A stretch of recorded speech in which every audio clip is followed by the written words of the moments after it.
Welcome, everyone, to Sports Church Daily, presented by the Bears Casino. Ronnie Rantz here with you alongside TK Tommy Krysan as he is at Court Street Cafe in the heart of downtown Port Allen, just across the Mississippi River Bridge. I'm at an undisclosed location presented by the Louisiana Sports Hall of Fame and LASportsHall.com. You can check out and sign up for the Celebrity Golf Tournament a week from today at the University Club Golf Course in Baton Rouge. It's a little chilly today. I think the temperature is going to get down to the low 30s tonight. But next Monday, temperatures are going to be 79, 80 degrees by the football game at LSU Arkansas on Saturday. And next Monday, temperatures will be in the 70s. So get great golf weather. Absolutely perfect golf weather. And we hope to see you and join us at the Louisiana Sports Hall of Fame Celebrity Golf Tournament next Monday. By the way, I'm going to play golf this Thursday in Franklinton, Louisiana. I used to be a member there, and I ran into an old friend, and we're going to go play next Thursday. The weather's supposed to be perfect Thursday, so not that has anything to do with your golf tournament, but people need to go to LASportsHall.com.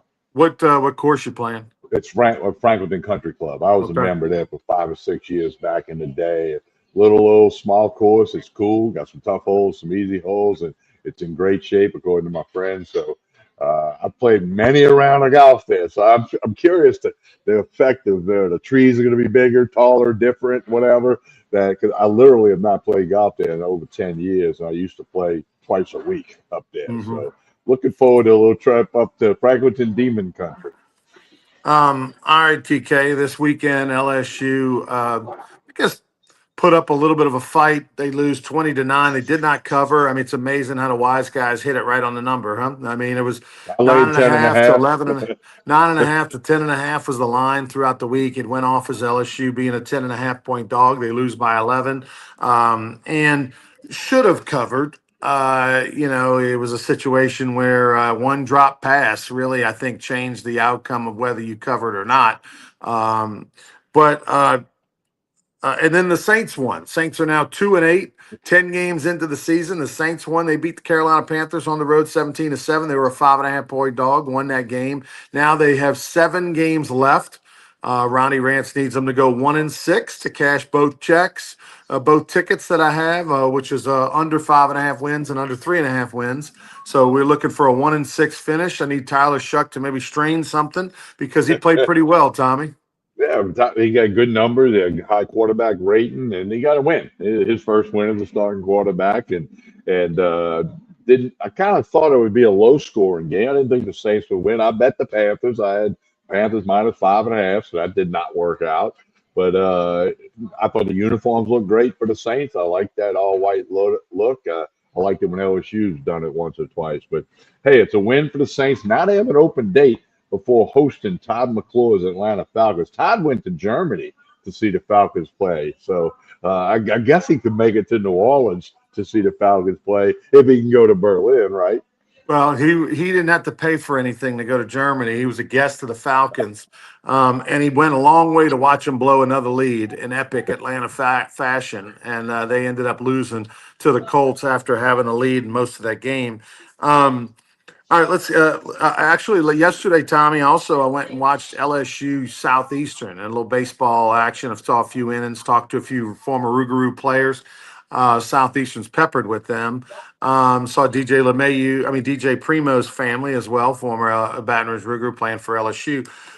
Quick little takeaways. LSU offense was not the best day for them. 18 innings. They scored 9 runs, but 7 of that was in the first game. And I want to say 4 of that came in the 9th inning of the first game. Didn't have a lot of hits. So offensively, a little surprised to see in 18 innings that they didn't put up more base hits against the Lions. I guess credit their pitchers. LSU on the bump took care of business. I think they gave up 2 runs in the first game and 1 run in the second game.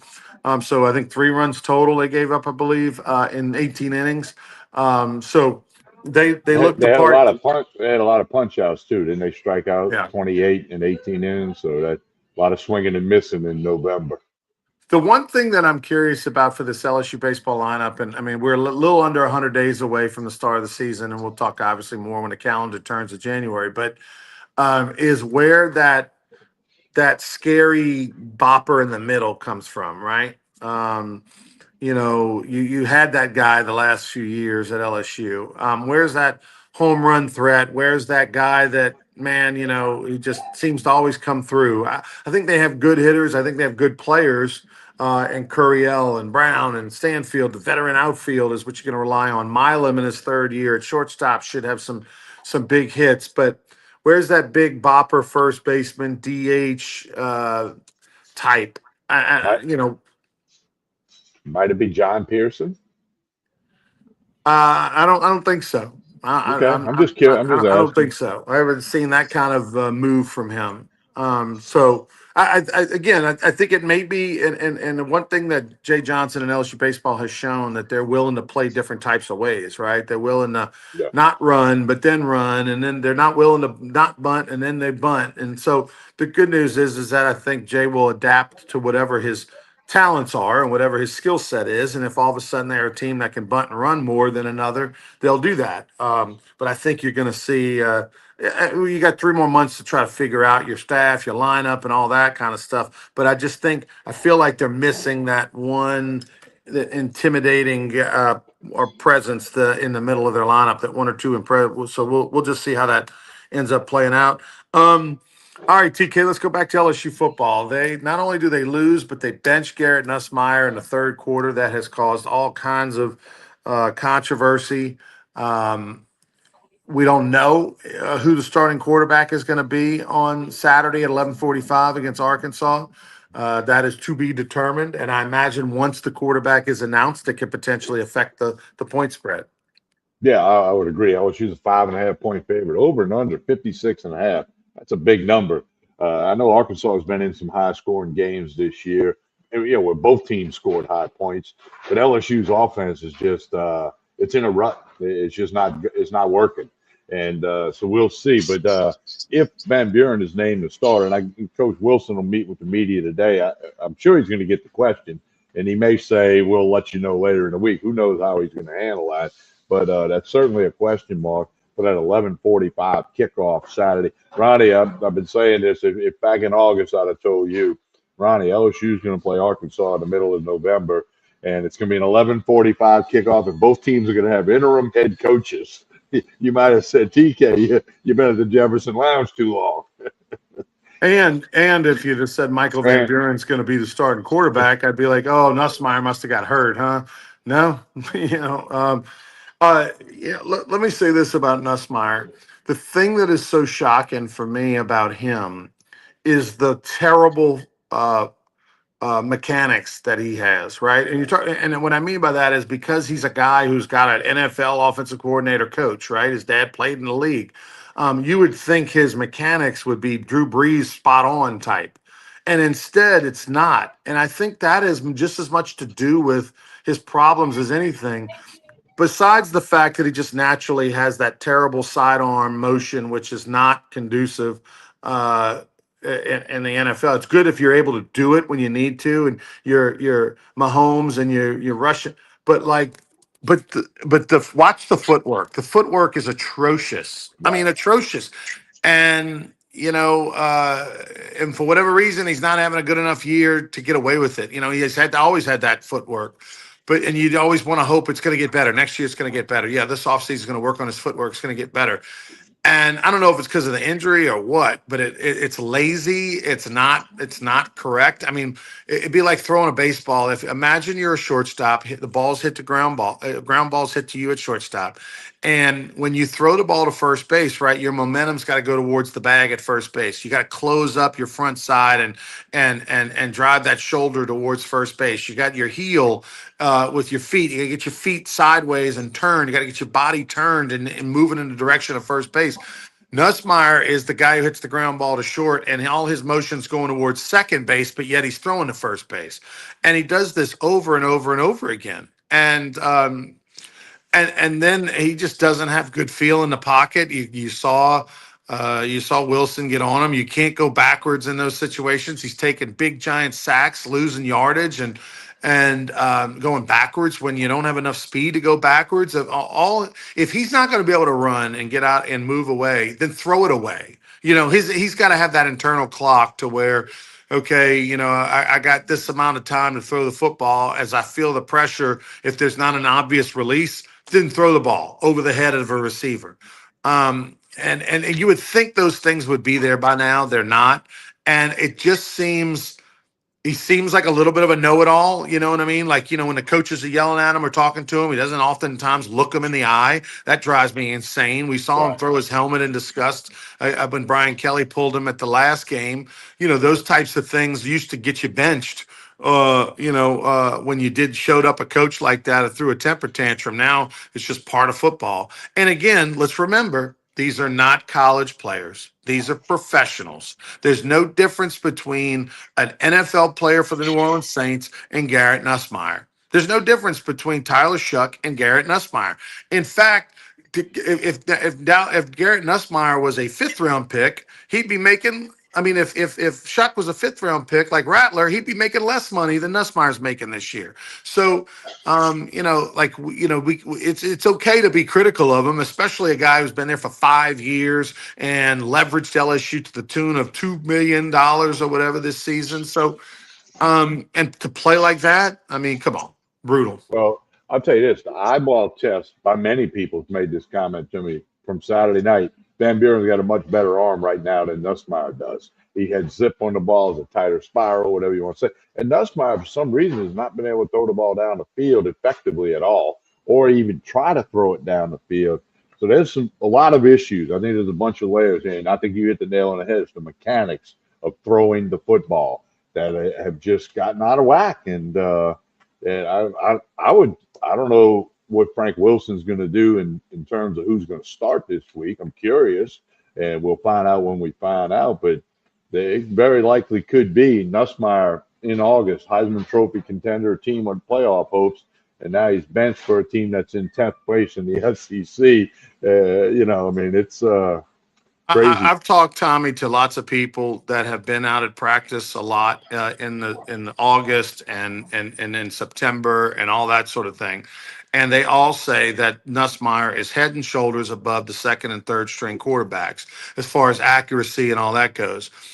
Van Buren, he throws the ball hard, but he doesn't. It's like he doesn't necessarily know where it's going. But I would say this. Is Nussmeier have more talent? Does he have the more ability? Yes, but for the college football game, where it's clear LSU's offensive line is not that good. Okay, that's not Nussmeier's fault. It's just the facts. It is what it is. And for Nussmeier to want to drop back there, stand in the pocket, and have 3 seconds to throw the football, this is not an offensive line that can do that. Okay, so it's not his fault, but you may be better off either 50-50 or going with Van Buren only because Nussmeier is clearly not healthy. His mechanics are horrible. His mental is horrible. And it ain't working out, and you can't just keep doing, if it's broke, just going in the same direction. And so I'm not saying Van Buren's going to be the answer, but you know what? At least he's got some sort of ability that Nussmeier doesn't have, and he has the ability to run. And Nussmeier does not. And in this day and age of college football, look, you can have a running quarterback who primarily does that. And look at Pavia. The guy's not going to play in the NFL at quarterback, but because he can run and he's tough and he makes good decisions and he's got big stones, they're able to win, and he's got great leadership skills. And so I'm not saying Van Buren's Pavia. I'm saying what you're doing ain't working. You're 5-4. You got 3 games left. None of these. I mean, Wilson ain't gonna be the head coach. That went out the window when you got beat by Alabama. So let's change it up and let's go with a guy who at least is doing what the coaches asked him to do without the attitude. Yeah, I agree completely. And LSU could lose the next 3 games. I mean, anything can happen in that Arkansas game this week. And if LSU can't score in Arkansas, Western Kentucky's a decent team coming in here in a couple of weeks. I think they're 7-2, got a decent record. I'd have to look that up. And then you got to go to Oklahoma. So, I mean, who's a pretty good team. So they could lose out and would not even be bowl eligible then. I mean, it's crazy of what has happened. But the big picture of the program, it's been fractured severely. And then, of course, the coach changed, the AD changed, the president changed. It's just crazy days at LSU, as they say. All right, talk about the New Orleans Saints for a minute. TK, the New Orleans Saints shocked me a little bit. I mean, look, winning on the road in the NFL when you're a 5.5 point dog against a team in Carolina who've been playing well. I mean, this was a team in Carolina that going on the road and won in Green Bay. They were at home. They've got 5 wins. This was a team that, you thought, okay, they're figuring some things out while the Saints are still in this transition. But yet Tyler Shuck did something uh, uh, that Spencer Rattler could not do. He won a game his first year as his quarterback. It took Rattler into his second season. And Tyler Shuck did a lot of good things to give give the Saints pause to think. Yeah, he really did. And of course, they got an open date now, so they can feel happy for a couple of weeks. Coming off the road victory, as you point out, winning in the NFL is tough. Winning on a road in the NFL is even tougher. But Shuck had good numbers. I mean, Carolina's not world beaters, but they were above 500 when the Saints played them. So we'll see how it goes. And the Falcons aren't exactly world beaters, so I don't know. We'll see what happens with the Saints. I got to feel good about getting that road win and the performance of Tyler Shuck. Olave did some good things as well, so we'll see. The NFL, I think this year is very much going to be an interesting run to the Super Bowl because I think it's anybody's game in both leagues. Yeah. I think it's clear to say Seattle and the Rams look to be the best teams in the NFC at the moment. But in the AFC, it is completely wide open. You got the Broncos and the Patriots are both 8-2. I don't think anyone's necessarily scared of the Broncos and the Patriots. You got the Buffalo Bills get beat by the Dolphins handily. The Dolphins are about to fire their coach. I mean, and your blue bloods, the Chiefs and the Buffalo Bills are beatable. And so it's really going to be a very interesting postseason.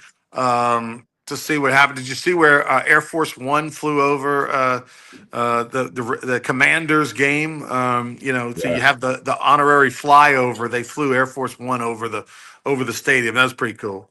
Yeah, that was anytime you see that, or anytime these jets fly over the stadiums, and it's happened at LSU. I just think that's so cool. I remember reading that one time that the Jets flew over uh, Tiger Stadium, and they left San Antonio like 20 minutes before. Their takeoff time was 20 minutes before they went over the top of Tiger Stadium from San Antonio. They're not far from the Seguin River Masters. I'm thinking, wow, that's amazing. But that's just unbelievable to see that. And then when it's Air Force One, I mean, that's a special thing. They even joined the announcers in the commentators booth. I've Yeah. had a few people join me at Rougarou games, but not the president of the United States. And so speaking of the Commanders, the word came out over the weekend that Trump wants them to name the new stadium they're building after him because without his involvement and help, it would not have gotten done.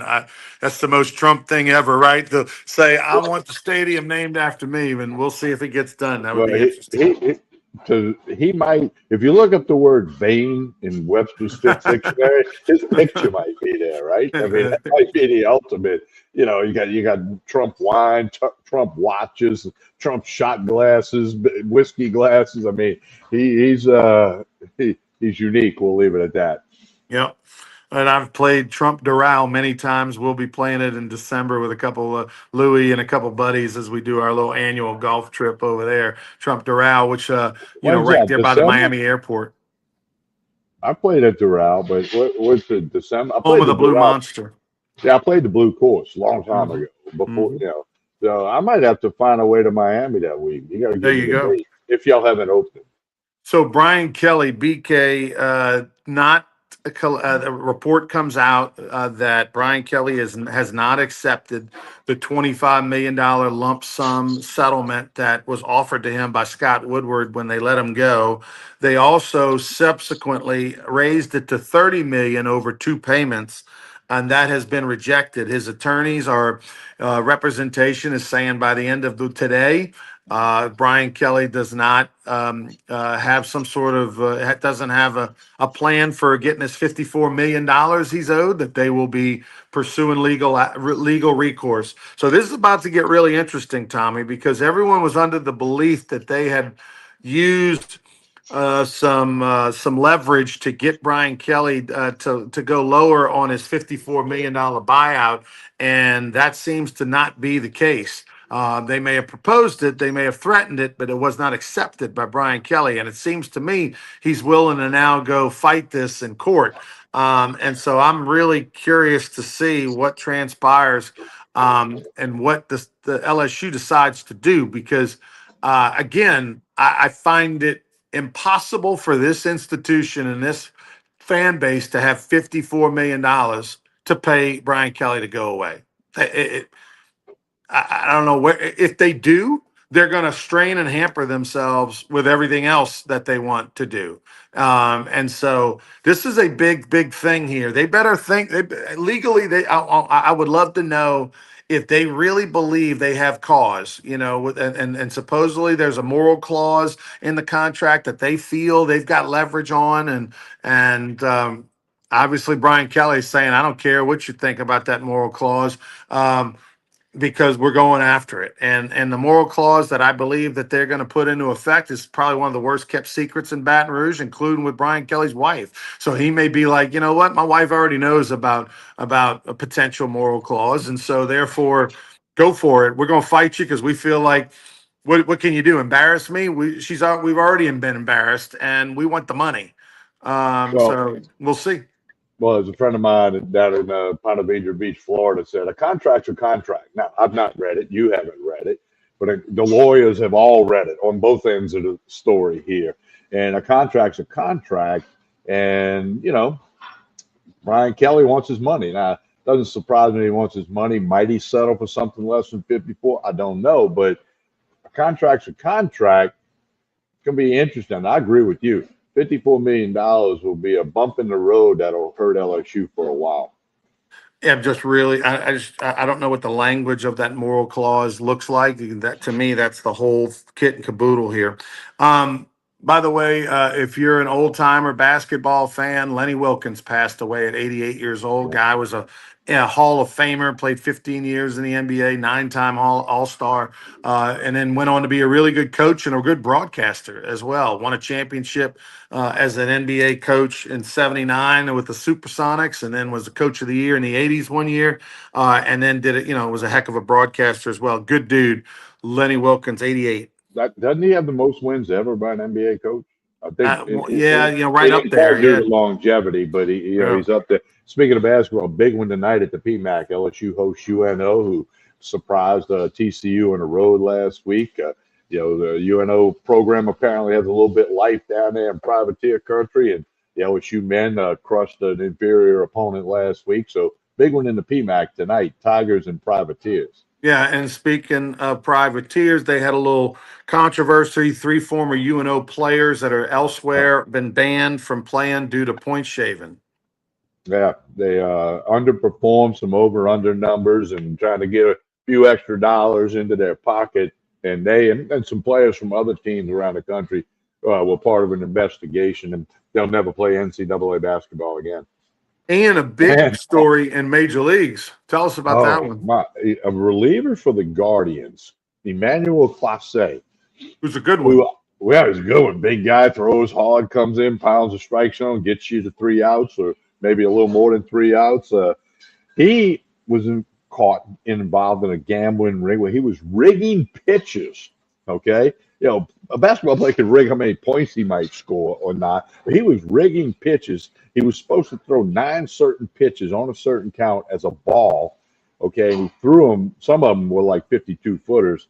And one of them was swung and missed. That batter chased a bad pitch. So he was picking up an extra 12 grand approximately. That's what the report says. Ronnie, he's got a $38 million contract. He's now banned forever from baseball. And he gave away a $38 million contract for 12 grand. He could have bet against the Pelicans and picked up 12 grand maybe. But what a bad decision. And there's another reliever for the Guardians, Ortiz, also involved, but I don't think it's to the degree. But they're both done with the Major League Baseball. And of course, their contract it will be voided. There is a clause there. Well, I'll tell you, Tommy. that is just the craziest thing ever. And the fact that you can bet online, individual pitches, and is it going to be a ball, is it going to be a strike? These are things that you may not see go away. These may be things that just go away over time because they're just too hard to regulate. And I just just how short sighted and is it that you would go for? I mean, it's crazy. It's just crazy that you would go for this. For this. I mean, like, that you would risk your career to make a few $1,000, you know. It's just incredible. That's And I think that if they have the ability to investigate, they're going to find a lot more of these. You oh know, yeah. and it's very simple to do. And what I was telling Tommy before we went on air was, if you are a sports book, a regulation sports book, and let's say Penn Entertainment, for example, they see on average there's $100 bet total on each individual pitch, and then all of a sudden, bam, there's $3,000 bet on one pitch. That's the ones that you look at, right? Those are the red flags. It's not the ones that's the outliers. It's the spikes that you look for, because those are the ones that people are really making money on. And those are the ones you investigate, and it's very simple. You see who all had the transactions, and you start connecting the dots, and inevitably you follow the trail back to the player. Well, all of these betting apps, okay, have hundreds of employees that do just what you just said. They track the betting activity on different things, kind of like that LSU Alabama bet before a baseball game a couple of years ago when a guy was hurt and whatever. So they will find the out of the ordinary and investigate it. Okay, out of the ordinary doesn't mean definitely means something's wrong, but it could, and it gets investigated. But as the whole sports world has embraced all of this gambling, I mean, I can remember when they said, there'll never be an NFL team in Las Vegas. There'll never be an NHL team or a baseball team. Well, guess what? It's all baseball going to be there in a couple of years. It's all there now. So because of the dollars they make, I mean, we saw the NBA was what $50 million spent online in-game ads during NBA games. I mean, because they're making money. And so you have to know that problems like this are going to occur. It's like when they put the speed limit on the interstate, there are people who go faster than the speed limit. Well, you got all this gambling. There are people who aren't supposed to be gambling, and they're going to. It's mind-boggling, but it's not going away. It is not going. You can't put the toothpaste back in the tube. It's not going away. And lastly, Paul Tagliabue passed away, the former NFL commissioner from '89 to '06. He was the commissioner of the NFL, and Paul Tagliabue played a huge role in the New Orleans Saints staying in the city after Katrina. Yeah, Tom Benson talked about or looked into moving the Saints out of New Orleans, and Tagliabue, who, all reports say he's a pretty good commissioner, but he played, as you said, a big role in making sure he wanted to keep the NFL in New Orleans. Might have been because of the Super Bowls. We know that story, but 84 years old, his family announced that he passed away. So he does have a link to the New Orleans Saints franchise. Yeah, I mean, look, it was definitely Paul Tagliabue. For those behind the scenes that know the story, it was Paul Tagliabue who said, "We are not moving the Saints out of New Orleans," and there's no question about it that Tom Benson wanted to go to San Antonio or elsewhere, and and so regardless of what the commissioner job of any league where you have strikes or you have price increases, it's not going to be a very popular guy, but this is a case where Tom Benson gets credit for keeping the Saints in New Orleans, and of course that leading to Drew Brees and Sean Payton and the Super Bowl and all that. And so Tom Benson is a beloved figure because of that. None of that would have happened without Paul Tagliabue. So definitely thank him with a little quick prayer today. Some people might not remember this, but the Saints played a football game in Tiger Stadium at LSU. And I remember reading few games. Yeah, that they were ripping Tom Benson when he was walking up and down one of the concourses or whatever about the Saints leaving, et cetera. But because he from San Antonio, that was one of the thoughts that was flying around. But of course, so they stayed in New Orleans, obviously, and then won a Super Bowl a couple of years later. All right, TK, tell us about what's going on over at Court Street Cafe. And a reminder, this Saturday we'll be on 9:45 to 11:45 on Sports Shorts Radio over at the Bruley Walk-Ons. But what about over in Port Allen today? Well, Port Allen, Court Street Cafe, breakfast, lunch, dinner every day. Red beans and rice for lunch today. They're excellent. They got dinner specials of the week, drink specials, lunch specials. Saturday night's a big steak night where you can get the filet or the ribeye and all the trimmings and certain good pricing on wine. That's every Saturday night. They got the Sunday brunch, which is really good, 8 a.m. to 2 p.m. on a Sunday. The mimosas are flowing. Get out here and get you a great brunch, great breakfast, lunch, whatever you want to do. Court Street Cafe in Port Allen. Jason and the staff do a super job. Hit them up on Facebook and Instagram, and you'll be able to keep up with everything. Hey, like and share this show, whether you're watching on YouTube, Facebook, or X. It really helps us out. If you like and share this show, your homework assignment, tell some folks about Sports Shorts Daily. We'll be back Wednesday morning from Tremonti's Meat and Seafood in Baton Rouge, where you can actually do your let's tell you this, Tremonti's, order online your turkeys and all the side dishes, tremontis.com. They're not open today, but you can go in online and make your Thanksgiving order at tremontis.com. On behalf of Ronnie Rantz, Jason, and the entire crew here at Court Street Cafe, hope you have a wonderful Monday. Going to be chilly tonight. Stay warm. We'll talk to you again soon.